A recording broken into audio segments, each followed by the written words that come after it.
kebajikan. Selamat pagi dan salam sejahtera untuk kita semua.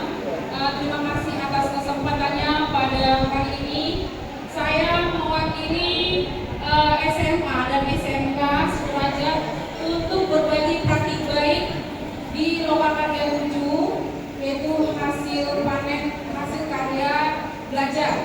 Yang saya hormati, yang terhormat Bapak Kepala BPGB Sumut atau yang mewakili, yang saya hormati Bapak Kepala Cabang Dinas Wilayah 1 Dinas Pendidikan Provinsi Sumatera Utara atau yang mewakili, yang saya hormati Bapak Kepala Dinas Pendidikan Kabupaten Deli Serdang atau yang mewakili, yang saya hormati seluruh Bapak Ibu Kepala Sekolah dari semua jenjang yang hadir pada pagi hari ini, yang saya cintai dan yang saya banggakan rekan-rekan sekalian CGP, maaf satu lagi lupa, yang saya hormati pengajar praktik, seluruh pengajar praktik, guru penggerak, dan teristimewa yang hadir pada hari ini yaitu fasilitator saya Ibu Ila Royanti SPDI.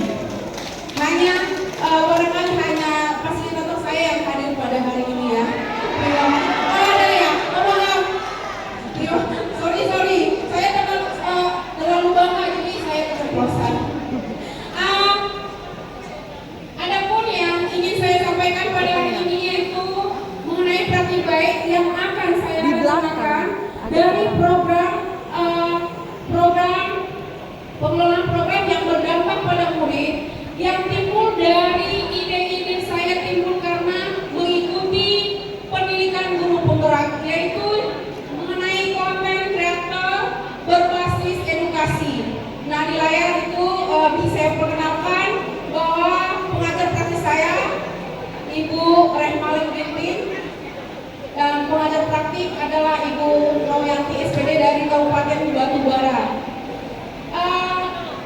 Ide yang pertama yang saya lakukan terkait dengan konten kreator adalah karena saya merujuk kepada pemikiran Ki Hajar Dewantara yang menyatakan didiklah anak sesuai dengan kodrat alam dan kodrat zaman.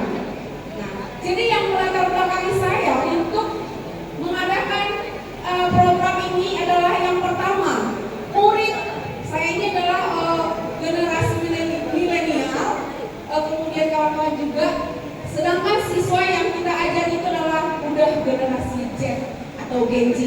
Jadi latar belakangnya adalah anak yang tumbuh, lahir dan berkembang di zaman digital, maka kita didiklah dia sesuai dengan kodrat zamannya. Nah, itu adalah salah satu yang melatar belakangi saya untuk membuat program konten kreator berbasis edukasi. Nah, kemudian yang kedua adalah berbagi pengetahuan kreatif di platform media sosial secara bijaksana, ya. Kemudian yang selanjutnya mengasah kemampuan berpikir kreatif. Berpikir kreatif ini adalah salah satu skill ya di zaman digital sekarang. Salah satu contoh ya Bapak Ibu, sekarang ini kita lihat banyak pemuda-pemuda Indonesia yang dipandang sebelah mata oleh Indonesia tapi dipandang berbagai mata oleh negara lain. Salah satu contoh itu adalah ada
Dengan perubahan-perubahan inilah guru juga jangan pernah berhenti untuk belajar mengikuti zaman. Jadi seorang guru itu adalah beradaptasi untuk zaman dan siswa, bukan siswa yang beradaptasi kepada guru.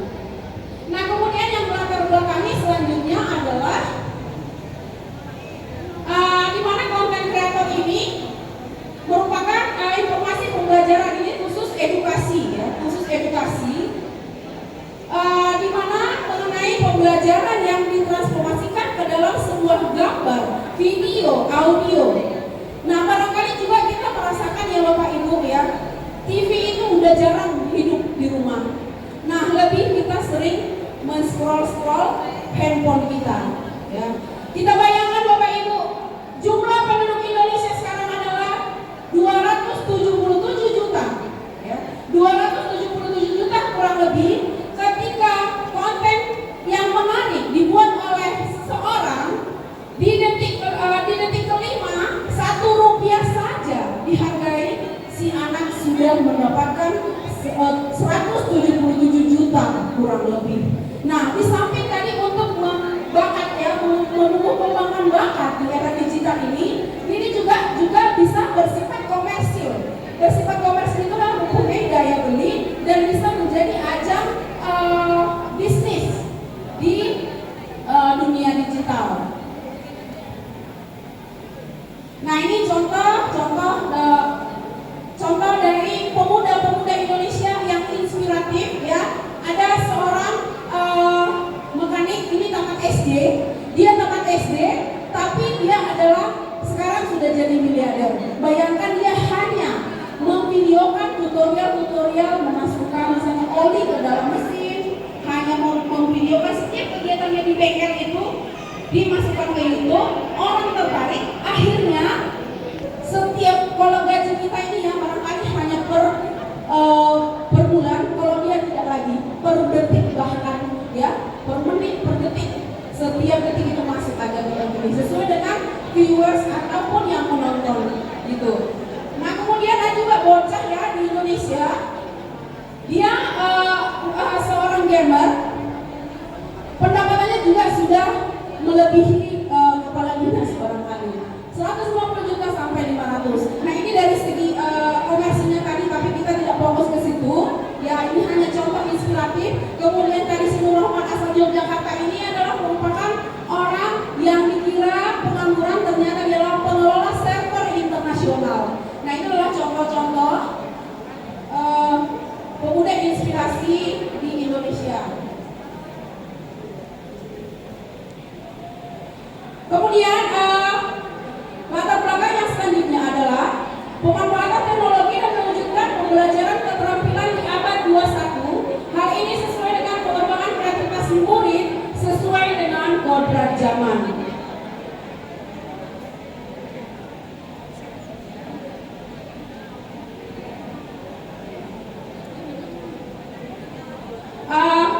Adapun langkah-langkah untuk kegiatan ini nanti yang saya rencanakan itu, yang pertama sekali adalah berkomunikasi dengan kepala sekolah mengenai program ini, kemudian kerjasama dengan rekan sejawat ya, rekan sejawat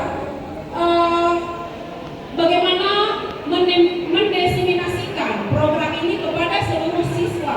Jadi program ini adalah termasuk nanti di dalam co-kurikuler, artinya dia tidak terikat oleh satu mata pelajaran, tapi adalah seluruh mata pelajaran yang bersifat edukatif yang bisa dibuat konten oleh para peserta didik. Yang selanjutnya juga ada melibatkan siswa yang disebut dengan kepemimpinan murid yang terdapat di modul 3.3 ya Bapak Ibu, di mana student agency itu adalah dimiliki oleh seluruh siswa. Rasa ingin tahu, rasa dia memiliki tahapan-tahapan ataupun pemikiran bagaimana dirinya itu berdampak kepada orang lain dan untuk memperbaikinya. Jadi kita wajib melibatkan siswa yang disebut dengan suara siswa atau voice, kemudian kepemilikan atau ownership. Dia memiliki, rasa memilikinya harus ada supaya dia lebih tinggi kreativitasnya. Kemudian juga pilihan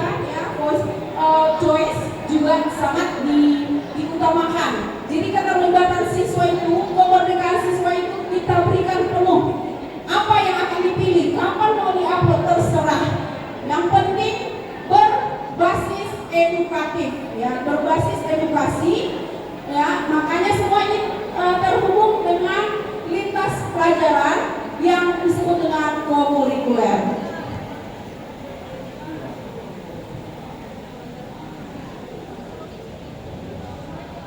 Semua program pasti mempunyai yang namanya tantangan. Semua program itu untuk seseorang keluar dari zona nyaman pasti mempunyai tantangan. Begitu juga nanti program saya ini, saya sudah memikirkan pasti ada tantangan yang akan saya hadapi. Dan saya kebetulan suka tantangan untuk membentuk lebih bagus lagi suatu kegiatan yang saya lakukan. Contoh-contoh tantangan itu adalah pasti ada kurang pemahaman ataupun penolakan dari rekan sejawat, ya. Kalau siswa barangkali saya karena sering berhadapan dengan murid, saya pastikan tidak ada penolakan di murid karena zamannya sekarang itu adalah sudah sudah berhubungan dengan program yang saya buat. Nah, sebagai contoh kecil ya, saya di sekolah saya ujian itu sudah berbasis digital. Ujian itu udah pakai barcode semua. Ketika ujian, barcode itu saya kirim ke grup guru, lalu pengawas scan barcode semua peserta didik. Nah, pasti ada yang menolak padahal sangat banyak manfaatnya.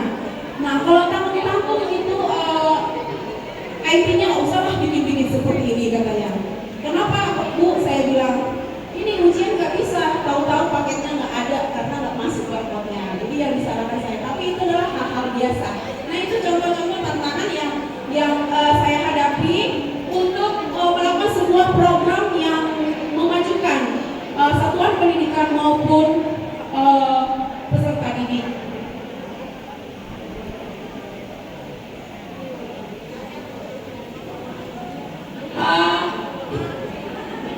Demikianlah program berbagi praktik ya yang saya lakukan. Terima kasih. Mohon izin dan mohon maaf apabila ada kata-kata yang kurang berkenan. Terima kasih. Iya, beri tepuk tangan kepada Ibu Serminalia dari SMA Negeri 1 Tanjung Buawa. Baik Ibu, tetap di sini ya. Kita akan mintakan kepada Bapak Sosendra untuk memberikan tanggapan dari program konten Veto tadi Ibu ya.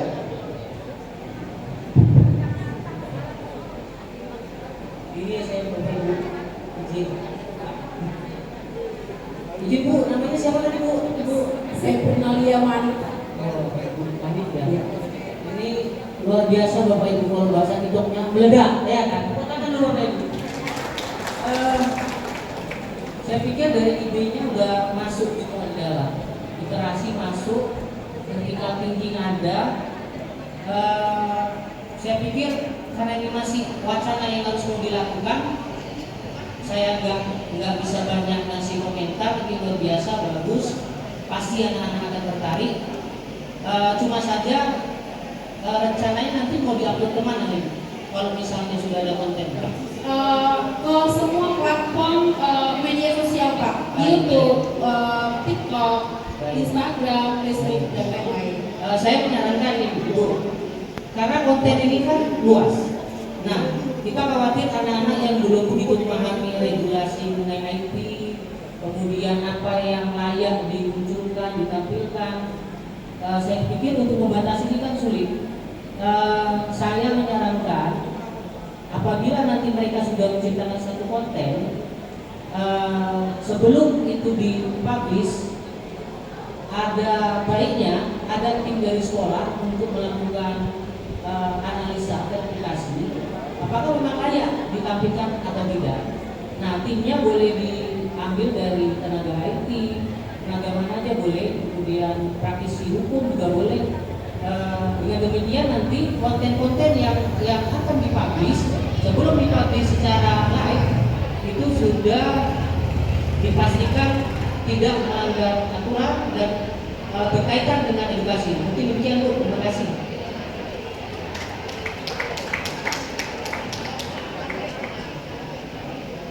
Ibu Koja ada tambahan?